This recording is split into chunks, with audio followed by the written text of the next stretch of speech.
Oh, kasih yang sempurna telah ku terima darimu, bukan karena kebaikanku, hanya oleh kasih karuniamu. Kau pulihkan aku, layakkanku untuk dapat memanggilmu Bapa. Kau beri yang ku pinta, saat ku mencari, ku mendapatkan. Ku ketuk pintumu dan kau bukakan, sebab kau Bapakku, Bapa yang kekal. Takkan kau biarkan aku melangkah hanya sendirian. Kau selalu ada bagiku, sebab kau Bapakku, Bapa yang kekal.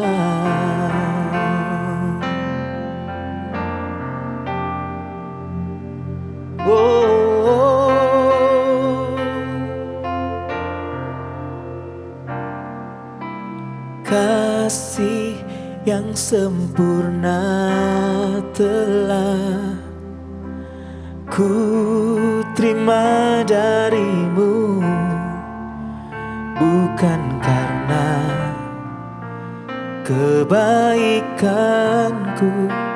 hanya oleh kasih karuniamu. Kau pulihkan aku dan layakkanku untuk dapat memanggilmu Bapa. Kau beri yang ku pinta, saat ku mencari, ku mendapatkan.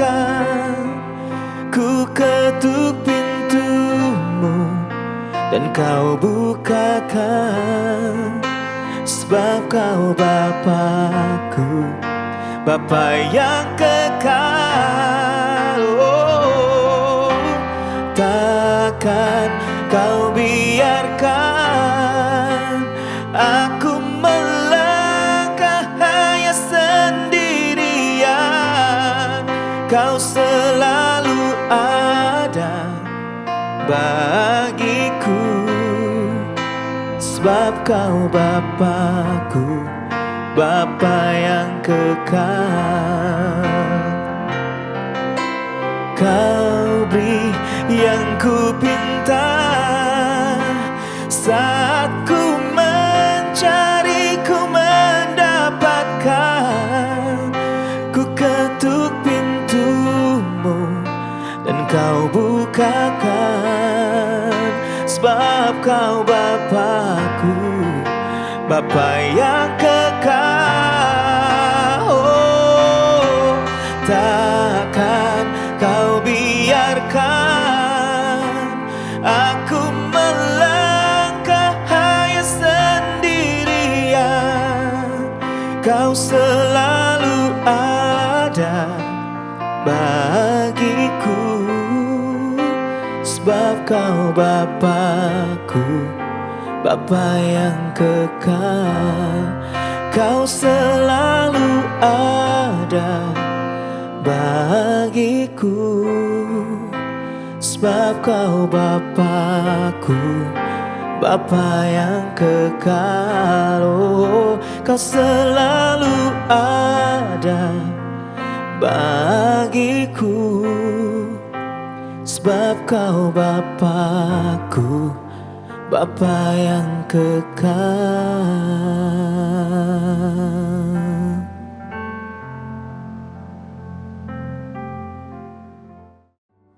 Shalom Bapak Ibu sekalian.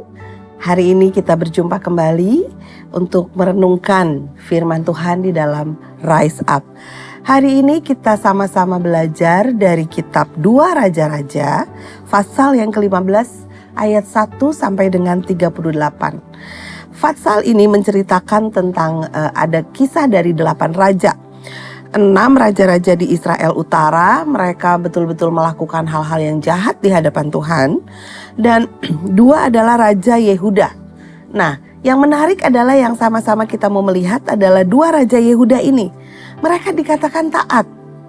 Tetapi, kita lihat ya di ayat 3 sampai dengan ayat yang keempat. Ini cerita tentang Raja Azaria. Ia melakukan apa yang benar di mata Tuhan, tepat seperti yang dilakukan Amazia ayahnya. Namun demikian, bukit-bukit pengorbanan tidaklah dijauhkan. Bangsa itu masih mempersembahkan dan membakar korban di bukit-bukit itu. Saudara perhatikan, di sini sudah dikatakan Azaria melakukan tepat seperti yang diajarkan kepadanya. Dia melakukan sesuatu yang taat, sesuatu yang baik. Tetapi, dan kita lihat juga di ayat yang ke-32 sampai dengan 38. Kisah tentang seorang raja Yehuda yang namanya adalah Raja Yotam. Kita baca di ayat yang ke-34.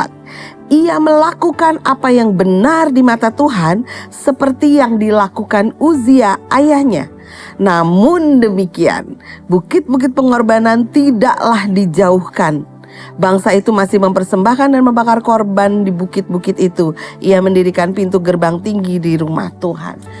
Bapak Ibu Saudara sekalian, kita melihat di ayat ini sebuah sayang sekali ketaatan yang dikatakan di belakangnya namun masih ada. Namun tidak dituntaskan, itu tidak dihabiskan, tidak dilenyapkan, tidak dipindahkan, itu bukit-bukit pengorbanan. Yang akhirnya ketaatan itu menjadi sia-sia. Ketaatan tapi itu sama dengan ketidaktaatan. Jadi hari ini kita diingatkan oleh firman Tuhan. Bahaya kalau masih ada kompromi-kompromi yang kayaknya kecil. Toh saya sudah taat, toh saya sudah terima Tuhan. Kalau cuma rokok aja pasti gak apa-apa. Kalau cuma vape aja gak apa-apa. Dikit-dikit lihat pornografi itu gak apa-apa. Simpen dendam, marah itu gak apa-apa. Kan itu sesuatu yang wajar. Iri hati atau mungkin hedonisme, gaya hidup yang luar biasa, yang mewah, yang tidak berdasarkan dengan prinsip firman Tuhan itu gak apa-apa. Seringkali kompromi-kompromi seperti itu membuat ketaatan kita menjadi hal yang sayang, yang jadi tidak ada artinya.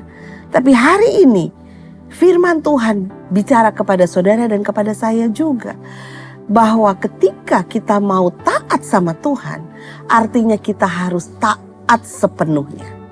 Kita harus taat 100%. Tidak ada hal-hal yang menjadi taat tetapi, taat namun, taat tapi ada yang belum dibereskan. Tidak. Hari ini sama-sama kita mau introspeksi diri. Saya juga introspeksi diri. Ketika saya berkata kepada Tuhan, Tuhan, aku mau jadi anakmu yang taat. Maka saya juga harus bersedia untuk membereskan, membersihkan hati dari segala hal yang Tuhan tidak berkenan. Di sini dikatakan waktu Raja Azaria, dikatakan di dalam ayat yang kelima. Waktu Tuhan tahu bahwa bukit-bukit pengorbanan tidak disingkirkan, tidak dijauhkan, maka Tuhan menimpakan tulah kepada raja sehingga ia sakit kusta sampai pada hari kematiannya. Ketika Tuhan tidak berkenan, walaupun kita taat, tetapi ada hal yang seharusnya dibereskan dan tidak dibereskan. Tuhan tidak berkenan, maka kita akan memiliki kehidupan yang menyedihkan. Bapak Ibu Saudara sekalian, sayang sekali. Tapi hari ini kita diingatkan, yuk kita bereskan semuanya. Sama-sama kita biarkan Roh Kudus, Tuhan, tilik hatiku. Jika ada hal-hal dalam hidupku yang tidak benar, aku mau membereskannya. Biar itu menjadi komitmen kita hari ini. Sebagai penutup satu ilustrasi, saudara bisa bayangkan apabila di dalam satu rumah yang sudah direnovasi begitu bagus, begitu rapi, begitu cantik, tapi ada satu kamar, ada satu ruangan yang kita biarkan terkunci padahal di dalamnya ada tikus mati. Saudara bisa bayangin, rumah yang indah, yang wangi, yang bagus, rapi sedemikian rupa menjadi bau busuk kemana-mana hanya karena ada satu ruangan terkunci yang tidak kita bereskan. Hari ini, mari kita pastikan tubuh Kristus, hidup kita beres, menyatakan kemuliaan Tuhan karena ketaatan kita untuk membereskan hal-hal yang Tuhan tidak sukai. Mari pastikan hari ini hidup kita diperbaharui menjadi lebih baik lagi. Taat kepada Tuhan sepenuhnya, bukan tetapi. Mari kita satu di dalam doa. Bapa dalam surga, terima kasih buat renungan firman Tuhan hari ini yang sama-sama boleh kami pelajari. Tuhan, terima kasih Engkau mengingatkan kami untuk hidup di dalam ketaatan 100% kepada Tuhan. Oleh sebab itu sama-sama hari ini kami berkata, Tuhan, tilik hati kami, lihat hidup kami. Apabila ada hal-hal yang tidak berkenan di hadapan Tuhan, ampuni kami Tuhan, dan tolong kami. Beri kami kekuatan, beri kami kemampuan untuk kami mau mengubah hidup kami, untuk kami mau kembali kepada kebenaran firman Tuhan, hidup taat seturut dengan kehendak Tuhan. Terima kasih Bapa, pegang tangan kami Roh Kudus hari ini dan selanjutnya, supaya semakin hari kami boleh semakin disempurnakan, kami boleh semakin serupa dengan Kristus, dan orang lain boleh melihat kemuliaan Tuhan lewat hidup kami. Terima kasih Bapa, hanya di dalam nama Tuhan Yesus Kristus kami berdoa dan mengucap syukur. Haleluya. Amin. Tuhan Yesus memberkati. 2 Raja-Raja 15. Azaria, Raja Yehuda. Dalam tahun ke-27 zaman Yerobeam, Raja Israel, Azaria, anak Amazia Raja Yehuda menjadi raja. Ia berumur 16 tahun pada waktu ia menjadi raja dan 52 tahun lamanya ia memerintah di Yerusalem. Nama ibunya ialah Yeholia, dari Yerusalem. Ia melakukan apa yang benar di mata Tuhan, tepat seperti yang dilakukan Amazia, ayahnya. Namun demikian, bukit-bukit pengorbanan tidaklah dijauhkan. Bangsa itu masih mempersembahkan dan membakar korban di bukit-bukit itu. Maka Tuhan menimpakan tulah kepada raja, sehingga ia sakit kusta sampai hari kematiannya, dan tinggal dalam sebuah rumah pengasingan. Dan Yotam, anak raja, mengepalai istana dan menjalankan pemerintahan atas rakyat negeri itu. Selebihnya dari riwayat Azaria, dan segala yang dilakukannya, bukankah semuanya itu tertulis dalam kitab sejarah Raja-Raja Yehuda? Kemudian Azaria mendapat perhentian bersama-sama dengan nenek moyangnya, dan ia dikuburkan di samping nenek moyangnya di kota Daud. Maka Yotam, anaknya, menjadi raja menggantikan dia. Zaharia, Raja Israel. Dalam tahun ke-38 zaman Azaria, Raja Yehuda, Zaharia, anak Yerobeam, menjadi raja atas Israel di Samaria. Ia memerintah 6 bulan lamanya. Ia melakukan apa yang jahat di mata Tuhan seperti yang telah dilakukan oleh nenek moyangnya. Ia tidak menjauh dari dosa-dosa Yerobeam bin Nebat, yang mengakibatkan orang Israel berdosa pula. Salum bin Yabes mengikat persepakatan melawan dia, membunuh dia di Ibleam, kemudian menjadi raja menggantikan dia. Selebihnya dari riwayat Zaharia, sesungguhnya semuanya itu tertulis dalam kitab sejarah Raja-Raja Israel. Bukankah begini firman Tuhan yang diucapkannya kepada Yehu, anak-anakmu sampai kepada keturunan yang keempat akan duduk di atas tahta Israel. Dan terjadilah demikian. Salum, Raja Israel. Salum bin Yabes menjadi raja dalam tahun yang ke-39 zaman Uzia, Raja Yehuda. Ia memerintah sebulan lamanya di Samaria. Sesudah itu majulah Menahem bin Gadi dari Tirza, lalu sampai ke Samaria. Ia membunuh Salum bin Yabes di Samaria, kemudian menjadi raja menggantikan dia.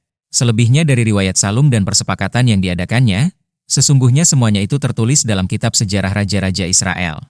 Pada waktu itu, dengan mulai dari Tirza, Menahem memusnahkan Tifsah dan semua orang yang ada di dalamnya serta daerahnya, sebab orang tidak membuka pintu kota baginya. Maka dimusnahkannyalah kota itu dan dibelahnya semua perempuannya yang mengandung. Menahem, Raja Israel. Dalam tahun ke-39 zaman Azaria, Raja Yehuda, Menahem bin Gadi menjadi raja atas Israel. Ia memerintah 10 tahun lamanya di Samaria. Ia melakukan apa yang jahat di mata Tuhan. Sepanjang umurnya ia tidak menjauh dari dosa-dosa Yerobeam bin Nebat, yang mengakibatkan orang Israel berdosa pula. Pul, Raja Asyur, datang menyerang negeri itu, lalu Menahem memberi 1000 talenta perak kepada Pul, supaya dibantunya dia mengokohkan kerajaan itu di tangannya. Menahem mengeluarkan uang ini atas beban Israel dan atas beban semua orang yang kaya raya untuk diberikan kepada Raja Asyur, 50 shikal perak dari setiap orang. Lalu pulanglah Raja Asyur dan ia tidak tinggal di sana, di negeri itu. Selebihnya dari riwayat Menahem dan segala yang dilakukannya, bukankah semuanya itu tertulis dalam kitab sejarah Raja-Raja Israel? Kemudian Menahem mendapat perhentian bersama-sama dengan nenek moyangnya. Maka Pekahia, anaknya, menjadi raja menggantikan dia. Pekahia, Raja Israel. Dalam tahun ke-50 zaman Azaria, Raja Yehuda, Pekahia, anak Menahem, menjadi raja atas Israel di Samaria. Ia memerintah 2 tahun lamanya. Ia melakukan apa yang jahat di mata Tuhan. Ia tidak menjauh dari dosa-dosa Yerobeam bin Nebat, yang mengakibatkan orang Israel berdosa pula. Lalu perwiranya, yakni Pekah bin Remalia, mengadakan persepakatan melawan dia dan membunuh dia di Samaria di puri istana raja. Beserta dia ada Argob dan Arye serta 50 orang dari Bani Gilead. Dibunuhnyalah Pekahia, kemudian menjadi raja menggantikan dia. Selebihnya dari riwayat Pekahia dan segala yang dilakukannya, sesungguhnya semuanya itu tertulis dalam kitab sejarah Raja-Raja Israel. Pekah, Raja Israel. Dalam tahun ke-52 zaman Azaria, Raja Yehuda, Pekah bin Remalia menjadi raja atas orang Israel di Samaria. Ia memerintah 20 tahun lamanya. Ia melakukan apa yang jahat di mata Tuhan. Ia tidak menjauh dari dosa-dosa Yerobeam bin Nebat, yang mengakibatkan orang Israel berdosa pula. Dalam zaman Pekah, Raja Israel, datanglah Tiglat-Pileser, Raja Asyur, direbutnyalah Iyon, Abel Bet-Ma'aha, Yanoah, Kedes dan Hazor, Gilead dan Galilea, seluruh tanah Naftali. Lalu diangkutnyalah penduduknya ke Asyur ke dalam pembuangan. Hosea bin Ela mengadakan persepakatan melawan Pekah bin Remalia. Dibunuhnyalah dia, kemudian dia menjadi raja menggantikannya dalam tahun ke-20 zaman Yotam bin Uzia. Selebihnya dari riwayat Pekah dan segala yang dilakukannya, sesungguhnya semuanya itu tertulis dalam kitab sejarah Raja-Raja Israel. Yotam, Raja Yehuda. Dalam tahun kedua zaman Pekah bin Remalia, Raja Israel, Yotam, anak Uzia Raja Yehuda menjadi raja. Ia berumur 25 tahun pada waktu ia menjadi raja dan 16 tahun lamanya ia memerintah di Yerusalem. Nama ibunya ialah Yerusa, anak Zadok. Ia melakukan apa yang benar di mata Tuhan, tepat seperti yang dilakukan Uzia, ayahnya. Namun demikian, bukit-bukit pengorbanan tidaklah dijauhkan. Bangsa itu masih mempersembahkan dan membakar korban di bukit-bukit itu. Ia mendirikan pintu gerbang tinggi di rumah Tuhan. Selebihnya dari riwayat Yotam, apa yang dilakukannya, bukankah semuanya itu tertulis dalam kitab sejarah Raja-Raja Yehuda? Mulai zaman itu Tuhan menyuruh Rezin, Raja Aram, dan Pekah bin Remalia, menyerang Yehuda. Kemudian Yotam mendapat perhentian bersama-sama dengan nenek moyangnya, dan ia dikuburkan di samping nenek moyangnya di kota Daud, bapa leluhurnya. Maka Ahaz, anaknya, menjadi raja menggantikan dia.